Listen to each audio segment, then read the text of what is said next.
Hi hello welcome to tech news episode 3 ಗೆ ಸ್ವಾಗತ. ಇವತ್ತಿನ ಡೇಟ್ ಬಂದ್ಬಿಟ್ಟು ನವೆಂಬರ್ 11, 2022. ಇವತ್ತು ನಾವು ಒಳ್ಳೆ ಇಂಟ್ರೆಸ್ಟಿಂಗ್ ಟೆಕ್ ನ್ಯೂಸ್ ಇದಾವೆ, ಅವುಗಳನ್ನ ತಿಳ್ಕೊಳ್ಳೋಣ ಬನ್ನಿ.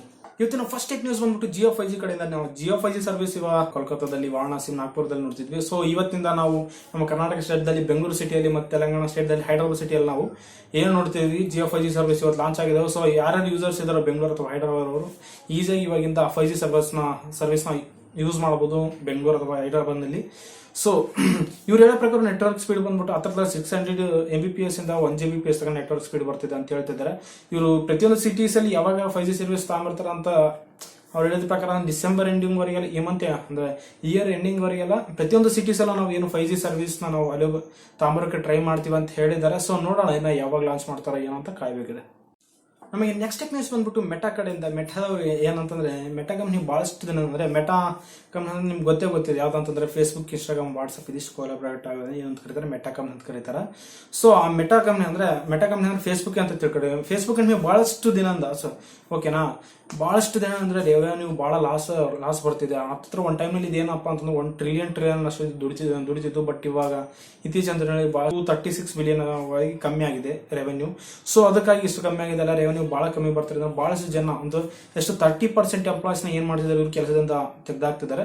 ಮತ್ತೆ ಅದೇ ತರ 30% ಅಂತಂದ್ರೆ ಹತ್ತತ್ರ 11,500 ಜನ ವರ್ಕರ್ಸ್ ಇರ್ತಾರೆ. ಅವ್ರ ವರ್ಕರ್ಸ್ನ ಬಹಳಷ್ಟು ಜನ ಕಮ್ಮಿ ಅಂದ್ರೆ ಕೆಲಸದಿಂದ ತೆಗೆದಾಕಿದ್ದಾರೆ. ಸೊ ಅವರಿಗೆಲ್ಲ ಬೇಜಾರಾಗಬಾರ್ದಂತೇನೆ ಅವರಿಗೆ 3 months ಸ್ಯಾಲರಿ ಫ್ರೀ ಆಗಿ ಕೊಡ್ತೀನಿ ಅಂತ ಹೇಳ್ತಿದ್ದಾರೆ. ಮತ್ತೆ ಅದೇ ತರ ಬೇರೆ ಕಂಟ್ರಿಯಿಂದ ವರ್ಕ್ ಮಾಡಕ್ ಹೋಗಿರ್ತಾರಲ್ಲ ಅಲ್ಲಿಗೆ, ಓಕೆನಾ, ಅವರಿಗೆಲ್ಲ ಮತ್ತೆ ರಿವರ್ಸ್ ಅವ್ರ ದೇಶಕ್ಕೆ ಹೋಗೋದಕ್ಕೆ ಏನು ಅದೆಲ್ಲ ರಿವರ್ಸ್ ಹೋಗೋದಕ್ಕೆ ಅವರಿಗೆಲ್ಲ ವ್ಯವಸ್ಥೆ ಮಾಡಿ ಕೊಡ್ತಾರ ಅಂತ ಆ ರೀತಿಯಲ್ಲಿ ಹೇಳ್ತಿದ್ದಾರೆ. ನೋಡ್ಬೇಕೇನ ಮುಂದೆ ಏನಾಗುತ್ತೋ, ಮೆಟಾಕಮ್ ಇರುತ್ತಾ ಇರಲ್ಲ. ನಮಗೆ ನೆಕ್ಸ್ಟ್ ನ್ಯೂಸ್ ಬಂದ್ಬಿಟ್ಟು ಟ್ವಿಟರ್ ಕಡೆಯಿಂದ. ಟ್ವಿಟರ್ ಏನಪ್ಪ ಅಂತಂದ್ರೆ, ನಮಗೆ ಟ್ವಿಟರ್ ರೆವೆನ್ಯೂ ಬಹಳ ಕಮ್ಮಿ ಆಗಿದೆ ಅಂತ ಗೊತ್ತಿದೆ. ಸೊ ಅದಕ್ಕಾಗಿ ಬಹಳಷ್ಟು ಎಂಪ್ಲಾಯೀಸ್ನ ಏನಾದ್ರು ಕೆಲಸದಿಂದ ತೆಗೆದಾಕಿದ್ದಾರೆ. ಸೊ ಮತ್ತೆ ಅವ್ರಿಗೆ ರಿವರ್ಸ್ ಏನ್ ಮೇಲೆ ಹಾಕಿದ್ರೆ, ನಿಮ್ಮನ್ನ ಬೈ ಮಿಸ್ಟೇಕ್ ಆಗಿ ನಾವು ರಿಜೆಕ್ಟ್ ಮಾಡಿಬಿಟ್ಟಿದ್ವಿ, ಸೊ ಮತ್ತೆ ಬಂದು ನೀವು ರೀಜಾಯ್ನ್ ಆಗಿ ಅಂತ ಹೇಳಿದಾನ ಎಲಾನ್ ಮಸ್ಕ್. ಸೊ ಈ ಸರಿ ಗಟ್ಟಿಯಾಗಿ ಹೇಳಿದಾನೆ ಏನಂತ, ನೀವು ವಿತಿನ್ 40 hours ನಲ್ಲಿ ನೀವು ಬಂದು ರೀಜಾಯ್ನ್ ಆಗ್ಲಿದ್ರೆ ಪರ್ಮನೆಂಟ್ ಆಗಿ ನಿಮ್ಮನ್ನ ಈ ಕೆಲಸದಿಂದ ನೀವು ಈ ಕಂಪ್ನಿ ಮತ್ತೆ ನೆಕ್ಸ್ಟ್ ನೀವು ಸೇರ್ಬೇಕಂದ್ರೆ ಸೇರಕ್ಕಾಗಲ್ಲ. ಸೊ ವಿತಿನ್ 40 hours ಅಲ್ಲಿ ಬಂದು ನೀವು ಮತ್ತೆ ರೀಜಾಯ್ನ್ ಆಗ್ಬೇಕು ಕಂಪ್ನಿಗೆ ಅಂತ ಹೇಳಿದ್ದಾರೆ. ಸೊ ಎದಕ್ಕೆ ಕೆಲವೊಂದು ಎಂಪ್ಲಾಯ್ಸ್ ಬರಲ್ಲ, ಯಾಕಂತಂದ್ರೆ ಅಪ್ ಟು ಅಂದ್ರೆ 20 ಅಂದ್ರೆ 20 hours ವರ್ಕ್ ಮಾಡಿಸ್ತಿದಾರಂತೆ. ಅಲ್ಲೇ ಇದ್ದು ಅಲ್ಲೇ ಅಂದ್ರೆ ಕಂಪ್ನಿ ಒಳಗೆ ಇದ್ದು ಅಲ್ಲೇ ಊಟ ಎಲ್ಲ ವ್ಯವಸ್ಥೆ ಮಾಡಿ ಅಲ್ಲೇ 20 hours ವರ್ಕ್ಸ್ ನಡೆಯಂಗೆ ಆ ತರ ಮಾಡ್ತಿದಾರಂತೆ. ಸೊ ನೋಡೋಣ ಇನ್ನು ಮುಂದೆ ಏನಾಗುತ್ತೋ ಏನೋ, ಬಹಳಷ್ಟು ಇನ್ನ ಚೇಂಜಸ್ ಮಾಡ್ತಿದ್ದಾನಂತೆ ಎಲಾನ್ ಮಸ್ಕ್ ಟ್ವಿಟರ್. ನೋಡೋಣ ಇನ್ನು ಮುಂದೆ ಏನೇನಾಗುತ್ತೆ. ನಮಗೆ ನೆಕ್ಸ್ಟ್ ನ್ಯೂಸ್ ಬಂದ್ಬಿಟ್ಟು OnePlus ಕಡೆಯಿಂದ. ಅಂದ್ರೆ OnePlus ಸ್ಮಾರ್ಟ್ ಫೋನ್ಸ್ ಯಾವಪ್ಪ ಅಂದ್ರೆ OnePlus 9 ಮತ್ತೆ OnePlus 9 Pro ಈ ಸೀರೀಸ್ ಯಾರು ಯೂಸ್ ಮಾಡ್ತಿದಾರೋ ಅವರಿಗೆಲ್ಲ ಒಂದು Android 13 ಅಪ್ಡೇಟ್ ಬಂದಿರ್ತಾ. ಆ 13 ಅಪ್ಡೇಟ್ ಅಲ್ಲಿ ಇವ್ರು ಏನಪ್ಪ ಗೇಮಿಂಗ್ ಎಕ್ಸ್ಪೀರಿಯನ್ಸ್ ಏನ್ ಮಾಡಿದ್ದಾರೆ, ಅದೇ ತರ ಸೆಕ್ಯೂರಿಟಿ ಅಪ್ಡೇಟ್ಸ್ ಅಂದ್ರೆ ಸೆಕ್ಯೂರಿಟಿ ರಿಲೇಟೆಡ್ ಏನೇನು ಇಶ್ಯೂಸ್ ಇದ್ದಾರೆ ರಿಸಾಲ್ವ್ ಮಾಡಿದ್ದಾರೆ. ಮತ್ತೆ ಇದರಲ್ಲಿ ಆಲ್ವೇಸ್ ಆನ್ ಡಿಸ್ಪ್ಲೇ ಈ ತರ ಬಹಳಷ್ಟು ಫೀಚರ್ಸ್ ಆಡ್ ಮಾಡಿದ್ದಾರೆ. ಸೊ ಇವೆಲ್ಲ ಯಾರ್ಯಾರು ಯೂಸ್ ಮಾಡ್ತಿರೋ OnePlus 9 ಅಥವಾ OnePlus 9 Pro ಈ ಡಿವೈಸಸ್ ಯಾರು ಯೂಸ್ ಮಾಡ್ತಿರೋ ಅವ್ರಿಗಂತ Android 13 ಅಪ್ಡೇಟ್ ಬಂದಿರುತ್ತೆ. ಸ್ವಲ್ಪ ಅಪ್ಡೇಟ್ ಮಾಡ್ಕೊಂಡು ಯೂಸ್ ಮಾಡಿ. ನಮಗೆ ನೆಕ್ಸ್ಟ್ ನ್ಯೂಸ್ ಬಂದ್ಬಿಟ್ಟು ಗವರ್ಮೆಂಟ್ ಕಡೆಯಿಂದ ಆಧಾರ್ ಕಾರ್ಡ್ ಕಡೆಯಿಂದ. ಏನಂತಂದ್ರೆ, ಇವಾಗ ನೀವು 10 ವರ್ಷದಿಂದ ನೀವು ಯಾರು ಆಧಾರ್ ಕಾರ್ಡ್ ಅಪ್ಡೇಟ್ ಮಾಡ್ಸಿರಲ್ಲ, ಓಕೆನಾ, ಅಪ್ಡೇಟ್ ಮಾಡ್ಸಿರಲ್ಲ ಅಂದ್ರೆ ಚಿಕ್ಕ ಫೋನ್ ಇದ್ದಾಗೆ ಆ ಫೋಟೋ ಇರುತ್ತೆ ಅಥವಾ ಚೇಂಜ್ ಮಾಡ್ಸಿರಲ್ಲ ಅಂತ ಆಧಾರ್ ಕಾರ್ಡ್ ಯಾರನ್ನಿದ್ರೆ ಇವಾಗ ಅಪ್ಡೇಟ್ ಮಾಡಲೇಬೇಕಂತ. ಎವ್ರಿ 10 years ಒಂದ್ಸಲ ಅಪ್ಡೇಟ್ ಮಾಡಲೇಬೇಕಂತ. ಯಾಕಂದ್ರೆ ಯಾವಾಗಲೂ ಆಲ್ವೇಸ್ ಅಪ್ಡೇಟ್ ನಲ್ಲಿ ಇರ್ಬೇಕು ಆಧಾರ್ ಕಾರ್ಡ್. ಸೊ ನಿಮ್ಮ ಡೀಟೇಲ್ಸ್ ಎಲ್ಲ ಶೇರ್ ಆಗ್ತಿರ್ತಾವಲ್ಲ, ಅಂದ್ರೆ ಗವರ್ಮೆಂಟ್ ರಿಲೇಟೆಡ್ ಯಾವ ಆಕ್ಟಿವಿಟೀಸ್ ನಲ್ಲಿ. ಸೊ ಅಂದ್ರೆ ಪ್ರತಿ 10 years ಒಂದು ಅಪ್ಡೇಟ್ ಮಾಡ್ಬೇಕಂತ ಗೌರ್ಮೆಂಟ್ ಖಂಡಿತವಾಗಿ ಈ ರೂಲ್ ತಗೊಂಬಂದಿದೆ ಅಂತ ಹೇಳ್ಬೋದು. ಯಾರ್ಯಾರು ಇನ್ನು ಅಪ್ಡೇಟ್ ಮಾಡಿಸಿಲ್ಲೋ ಆಧಾರ್ ಕಾರ್ಡ್ನ ಬೇಗ ಅಪ್ಡೇಟ್ ಮಾಡಿಸಿ. ನೆಕ್ಸ್ಟ್ ನ್ಯೂಸ್ ಬಂದ್ಬಿಟ್ಟು ಟ್ವಿಟರ್ ಕಡೆಯಿಂದನೇ. ಅಂತ ನಮ್ಮ ಇಂಡಿಯಾದಲ್ಲಿ ಅದು ಬ್ಲೂಟಿಕ್ ವೆರಿಫೈ ಮಾಡಕ್ ರೇಟ್ ಸಹ ಫಿಕ್ಸ್ ಆಗ್ಬಿಟ್ಟೈತೆ. ಮಂತ್ಲಿ ಎಷ್ಟು ರೇಟ್ ಅಂದ್ರೆ ಚಾರ್ಜ್ ಎಷ್ಟೆಷ್ಟು ಚಾರ್ಜ್ ನಾವು ಕಟ್ಟಬೇಕು ಅಂತ ಬ್ಲೂಟಿಕ್ ವೆರಿಫೈ ಮಾಡ್ಬೇಕಂದ್ರೆ ನಾವು US ಅಲ್ಲಿ ಎಷ್ಟಪ್ಪ, US ಅಲ್ಲಿ ಬೇಕಂದ್ರೆ ಮಿನಿಮಮ್ $648 ಅಂದ್ರೆ $8 ಕೊಟ್ಟು ಅದನ್ನ ಪರ್ಚೇಸ್ ಮಾಡ್ಕೊಂಡು ನಾವು ಯೂಸ್ ಮಾಡಬಹುದು. ಮಂತ್ಲಿ ಚಾರ್ಜ್ ಅದನ್ನ ಪ್ಯಾಕೇಜ್ ಪರ್ಚೇಸ್ ಮಾಡಬೇಕು ಬ್ಲೂಟೂತ್ ವೆರಿಫೈ ಮಾಡೋಸ್ಕರ. ಸೊ ನಮ್ಮ ಇಂಡಿಯಾದಲ್ಲಿ ಬಂದ್ಬಿಟ್ಟು $719 ಕೊಟ್ಟು ಮಂತ್ಲಿ ನಾವು ವೆರಿಫೈ ಮಾಡ್ಬೇಕಂದ್ರೆ ನಾವು $719 ಕೊಟ್ಟು ನಾವು ಪರ್ಚೇಸ್ ಮಾಡೋಕ್ಕಾಗುತ್ತೆ. ಸೊ ಇವಾಗ ಸೆಲೆಬ್ರಿಟೀಸ್ ಅಲ್ಲದೆ ಪ್ರತಿಯೊಬ್ಬ ಯೂಸರ್ಸ್ ಅದನ್ನ ನಾವು ಇವಾಗ ನಾನು ಅದು ಬೇಕಂದ್ರೆ ನಾವು ಮಂತ್ಲಿ $719 ಕೊಟ್ಟು ನಾವು ಪರ್ಚೇಸ್ ಮಾಡಬಹುದು, ಓಕೆನಾ. ಈ ತರ ಪರ್ಚೇಸ್ ಮಾಡಿದ್ರೆ ಮತ್ತೆ ನೀವು ಮೈಂಡ್ನಲ್ಲಿ ಬರ್ಬೋದು ಏನಪ್ಪ ಯಾವ ತರ ಪ್ರತಿಯೊಬ್ಬರು ತಗೊಂಡ್ಬಿಟ್ರೆ ಯಾರಪ್ಪ ಸೆಲೆಬ್ರಿಟಿ ಅಂತ ಹೆಂಗ್ ಗೊತ್ತಾಗೋದು ಅಂತಂದ್ರೆ ಆ ಪ್ರೊಫೈಲ್ ಕೆಳಗಡೆ ಅಫಿಷಿಯಲ್ ಅಂತ ಮೆನ್ಷನ್ ಮಾಡುತ್ತೆ. ಯಾರು ಸೆಲೆಬ್ರಿಟೀಸ್ ಅಕೌಂಟ್ಸ್ ಯಾರು ಇರ್ತಾವ ಅದ್ರ ಕೆಳಗಡೆ ಅಫಿಷಿಯಲ್ ಅಂತ ಮೆನ್ಷನ್ ಮಾಡುತ್ತೆ. ಅದನ್ನ ನಾವು ನೋಡಿ ಅದನ್ನ ಅಫಿಷಿಯಲ್ ಸೆಲೆಬ್ರಿಟಿ ಅಫಿಷಿಯಲ್ ಅಕೌಂಟ್ ಅಂತ ನಾವು ತಿಳ್ಕೋಬಹುದು. ನಮಗೆ ನೆಕ್ಸ್ಟ್ ನ್ಯೂಸ್ ಬಂದ್ಬಿಟ್ಟು ಆಪಲ್ ಕಡೆಯಿಂದ. ಆಪಲ್ ಡಿವೈಸಸ್ ಯಾರು ಯೂಸ್ ಮಾಡ್ತಿದ್ರೆ ಅಂದ್ರೆ ಅದರಲ್ಲಿರೋ ಆಪ್ಷನ್ ಯಾವ್ದಪ್ಪ ಅಂದ್ರೆ ನಾವ್ ಯಾವ್ದಾರ ಒಂದು ಡಾಕ್ಯುಮೆಂಟ್ಗಳನ್ನ ಅಥವಾ ಕೆಲವೊಂದು ಡಾಟಾ ನಾವು ಶೇರ್ ಮಾಡ್ಬೇಕಂದ್ರೆ ಏರ್ ಡ್ರಾಪ್ ಯೂಸ್ ಮಾಡಿ ನಾವು ಅಂದ್ರೆ ಆಪಲ್ ಡಿವೈಸಸ್ ಅಂತ ನಾವು ಶೇರ್ ಮಾಡ್ಬೇಕಂದ್ರೆ ಏರ್ ಡ್ರಾಪ್ ಆಪ್ಷನ್ ಯೂಸ್ ಮಾಡಿ ನಾವು ಶೇರ್ ಮಾಡ್ಕೊಂತೀವಿ. ಸೊ ಅದನ್ನ ನಾವು ಇವಾಗ 10 ನಿಮಿಷಕ್ಕಿಂತ ಜಾಸ್ತಿ ಯೂಸ್ ಮಾಡೋಂಗಿಲ್ಲ. ಸೊ ಅದ್ರ ಟೈಮಿಂಗ್ ಕಮ್ಮಿ ಮಾಡಿದ್ರೆ 10 ನಿಮಿಷ ಮಿನಿಮಮ್ 10 ನಿಮಿಷ ಎವ್ರಿ ಒನ್ ಆಪ್ಷನ್ ಯೂಸ್ ಮಾಡಿ ಕ್ಲಿಕ್ ಮಾಡಿದ್ರೆ ನಾವು ಮಿನಿಮಮ್ 10 ನಿಮಿಷಕ್ಕಿಂತ ಜಾಸ್ತಿ ಯೂಸ್ ಮಾಡಕ್ ಬರಲ್ಲ, ಆಟೋಮೆಟಿಕ್ ಕಟ್ ಆಗ್ಬಿಡುತ್ತೆ.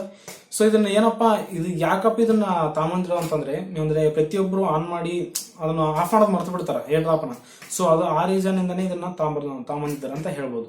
ನಮಗೆ ನೆಕ್ಸ್ಟ್ ನ್ಯೂಸ್ ಬಂದ್ಬಿಟ್ಟು ಐಕ್ಯೂ ಕಡೆಯಿಂದ. ಏನಪ್ಪಾ ಅಂತಂದ್ರೆ ಐಕ್ಯೂ ಇನ್ನೊಂದು ಹೊಸ ಸ್ಮಾರ್ಟ್ ಫೋನ್ ಡಿವೈಸ್ ಕೆಲವೊಂದು ಲೀಕ್ಸ್ ಪ್ರಕಾರ ಐಕ್ಯೂ 11 ಸೀರೀಸ್ ಬರ್ತಿದಾವ ಅಂತ ಕೆಲವೊಂದು ಲೀಕ್ಸ್ ಹೇಳ್ತಿದೆ.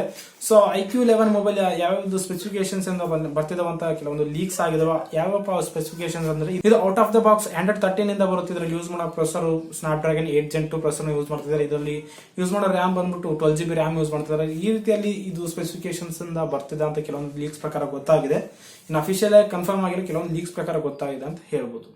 ನಮಗೆ ನೆಕ್ಸ್ಟ್ ನ್ಯೂಸ್ ಬಂದ್ಬಿಟ್ಟು ಚೈನಾ ಕಡೆಯಿಂದ. ಚೈನಾ ಬಗ್ಗೆ ನಮಗೆ ಗೊತ್ತಿದೆ. ವೆರೈಟಿ ನಮಗೆ ಎಕ್ಸ್ಪೆರಿಮೆಂಟ್ಸ್ ಮಾಡ್ತಿರುತ್ತ. ಮನುಷ್ಯರ ಮೇಲೆ ಆದ್ರೂ ಕೆಲವೊಂದು ಪ್ರಾಣಿಗಳ ಮೇಲೆ ಆದ್ರೂ ಕೆಲವೊಂದು ಬೇರೆ ಎಕ್ಸ್ಪೆರಿಮೆಂಟ್ ಮಾಡ್ತಿರುತ್ತ. ಓಕೆನಾ, ಇದೇ ತರ ಒಂದು ಲೇಟೆಸ್ಟ್ ಆಗಿ ಒಂದು ಎಕ್ಸ್ಪೆರಿಮೆಂಟ್ ಮಾಡಿದ್ರೆ ಅದೇನಂತಂದ್ರೆ ರಾಕೆಟ್ ನಲ್ಲಿ ಒಂದು ಕೆಲವೊಂದು 2 ಕೋತಿಗಳನ್ನ ಇಕ್ಕಿ ಕಳಿಸಿದ್ದಾರೆ. ಸೊ ಎದಕ್ಕಾಗಿ ಅಂತಂದ್ರೆ ಅಲ್ಲಿ ಮೇಲೆ ಜೀರೋ ಗ್ರಾವಿಟಿ ಇರ್ತಾರ. ಆ ಗ್ರಾವಿಟಿಯಲ್ಲಿ ಸಂಭೋಗ ನಡೆಸಿದ್ರೆ ಯಾವ ತರ ಇರುತ್ತೆ ಅದ್ರ ಬೇರೆ ಸಂತಾನ ಆಗುತ್ತಾ ಇಲ್ಲ ಅಂತ. ಸೊ ಆ ರೀತಿಯಲ್ಲಿ ಚೆಕ್ ಮಾಡಿದಾರೆ. ಸೊ ಅದು ಏನ್ ಮಾಡ್ತಾರೆ ಅಲ್ಲಿಂದ ಬರುತ್ತೆ 18 ದಿನ ಆದ್ಮೇಲೆ ಬರ್ತಾವ ಕೋತಿಗಳು. ಅವಾಗ ಯಾವುದೇ ಸಂತಾನ ಆಗಲ್ಲ ಅಂತ ಕನ್ಫರ್ಮ್ ಆಗಿದ್ದಾರೆ. ನಮಗೆ ನೆಕ್ಸ್ಟ್ ನ್ಯೂಸ್ ಬಂದ್ಬಿಟ್ಟು ವಾಟ್ಸ್ಆಪ್ ಕಡೆಯಿಂದ. ವಾಟ್ಸ್ಆಪ್ ಏನೋ ಹೊಸ ಅಪ್ಡೇಟ್ ಫೀಚರ್ ತಗೊಂಡಿದ್ದಾರೆ. ಯಾವ್ದಂತಂದ್ರೆ ಇವೇನಾದ್ರು ವಾಟ್ಸ್ಆಪ್ ನಲ್ಲಿ ಯೂಸ್ ಮಾಡಿದ್ರೆ ಯಾರಾದ್ರೂ ಜಾಸ್ತಿ ಮೇಲೆ ಕಾಲ್ಸ್ ಮಾಡಿ ತಲೆ ತಿಂತಿದಾರ. ಸೊ ಅದಕ್ಕಾಗಿ ಆ ತರ ಪ್ರಾಬ್ಲಮ್ಸ್ ಬರಬಾರ್ದು ಅಂತಾನೆ ಅದಕ್ಕಾಗಿ ಒಂದು ಹೊಸದಾಗಿ ಒಂದು ಡು ನಾಟ್ ಡಿಸ್ಟರ್ಬ್ ಆಪ್ಷನ್ ಅಂತ ಒಂದು ಫೀಚರ್ ನ ತಗೊಂಬರ್ತಿದ್ದಾರೆ. ಸೊ ಅದು ಇನ್ನ ಕೆಲವೇ ದಿನಗಳಲ್ಲಿ ಅಪ್ಡೇಟ್ ಮುಖಾಂತರ ನಮಗೆ ರೋಲ್ ಮಾಡ್ತಾರೆ. ಸೊ ಅದು ಆ ಫೀಚರ್ ಇನ್ನ ಕೆಲವೇ ದಿನಗಳಲ್ಲಿ ನಾವು ನೋಡಬಹುದು. ಅಂತ ಇದರಿಂದ ಏನಂತ ಬೆನಿಫಿಟ್ ಅಂತಂದ್ರೆ ಯಾರೇ ನಮಗೆ ಮೇಲೆ ಕಾಲ್ಸ್ ಮಾಡ್ತಾರೆ ನಾವು ತಡಿಬಹುದು, ಯಾರು ಕಾಲ್ಸ್ ಮಾಡಕ್ ಬರಲ್ಲ.